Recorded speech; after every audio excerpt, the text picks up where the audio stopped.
जब से ये खबर सामने आई कि सहारा इंडिया में फंसे हुए निवेशकों का पैसा लौटने वाला है, पूरे देश में हर उस आदमी का यही सवाल है कि कैसे मिलेंगे पैसे, कब मिलेंगे, कौन देगा, कैसे देगा।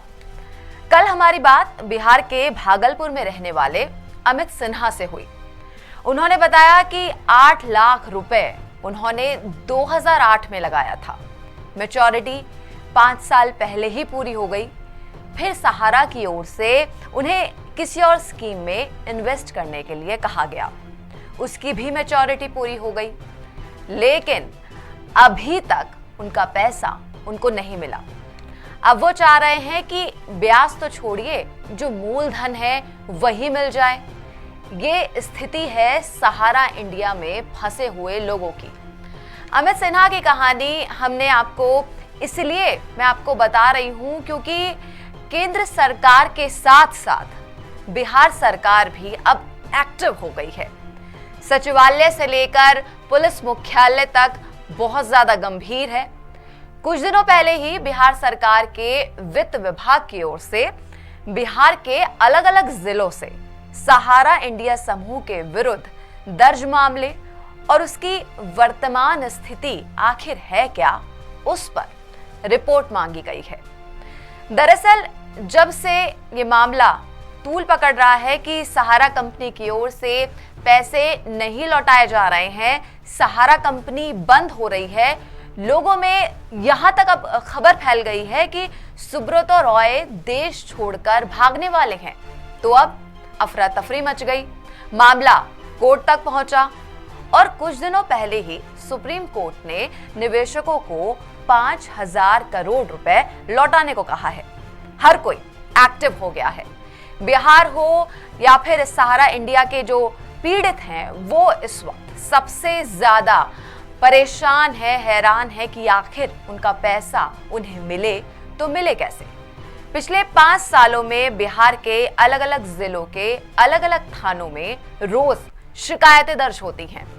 स्थिति तो यह है कि शायद ही बिहार का कोई जिला हो जहां सहारा इंडिया के खिलाफ मामले दर्ज ना हो, जहां हंगामा ना हुआ हो। बिहार के कई जिलों में तो स्थिति ये हो गई थी कि सहारा इंडिया के कर्मचारियों ने दफ्तर आना ही बंद कर दिया था। कुछ पता नहीं कि बवाल कब हो जाए। अलग माहौल बन गया है इस वक्त बिहार में। सहारा इंडिया के कर्मचारी पुलिस से अपनी सुरक्षा मांगते और निवेशक अपना पैसा मांगते हुए नजर आ रहे हैं। कर्मचारी करते भी तो क्या, जब पैसे ऊपर से ही नहीं आ रहे तो वो आखिर देते कहां से। लेकिन गुस्सा इसलिए था क्योंकि एजेंट के भरोसे पर लोगों ने अपनी जिंदगी भर की जो कमाई थी वो सहारा में झोंक दी।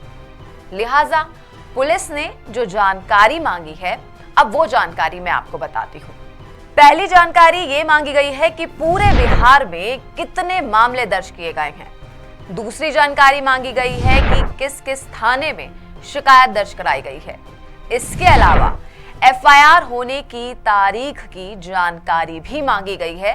साथ ही ये भी पूछा गया है कि किन धाराओं के तहत मामले दर्ज हुए हैं, क्योंकि कई जिलों में स्थिति मारपीट तक पहुंच गई थी। इसके अलावा शिकायतकर्ता कौन है ये भी बताने को कहा गया है। जांच कहां तक पहुंच गई है ये भी जानकारी मांगी गई है। इसके अलावा सहारा इंडिया की एक तस्वीर ये भी है कि सहारा इंडिया की जमीन पर माफियाओं की भी नजर है, क्योंकि जब कंपनी पैसा नहीं दे पा रही है तो लोगों की नजर सहारा इंडिया की संपत्ति पर अब टिक गई है। भागलपुर के मुजाहिदपुर में सहारा इंडिया के बैंक मैनेजर ने शिकायत की है कि कंपनी की जमीन पर माफियाओं ने कब्जा कर रखा है। ऐसा सिर्फ इसलिए हो रहा है क्योंकि जिंदगी भर की कमाई लोगों ने सहारा इंडिया में लगा दी। लोगों ने तो ये सोचकर पैसा लगाया था कि पैसा मिलेगा तो बेटी की शादी करेंगे। लोगों ने ये सोचकर लगाया था कि जब पैसा मिलेगा तो घर बनाएंगे। लोगों ने तो ये भी सोचकर लगाया था कि बुढ़ापे में जाकर उन्हें सहारा मिलेगा, लेकिन सब बेकार। अब हर वीडियो में मैं आपको यही बोल रही हूं कि आप सावधान रहें, फर्जीवाड़े का खेल बहुत ज़्यादा चल रहा है, आपको बचकर रहना है। कल मैं एक वेबसाइट देख रही थी, उसमें मैंने देखा कि व्यूज़ के चक्कर में तो यहाँ तक खबर उन्होंने डाल दी कि पैसे मिलने तक शुरू हो गए हैं, और एक में तो ये दावा किया जा रहा था कि तारीख बता दी गई है। फिर भी अगर आपके मन में कोई सवाल हो, कोई भी आपका प्रश्न हो जो कि आपके जहन में हो, तो आप मुझे कमेंट में ज़रूर लिखें। मैं लगातार यही कोशिश कर रही हूँ कि आपको सही और सटीक जानकारी पहुँचाऊँ।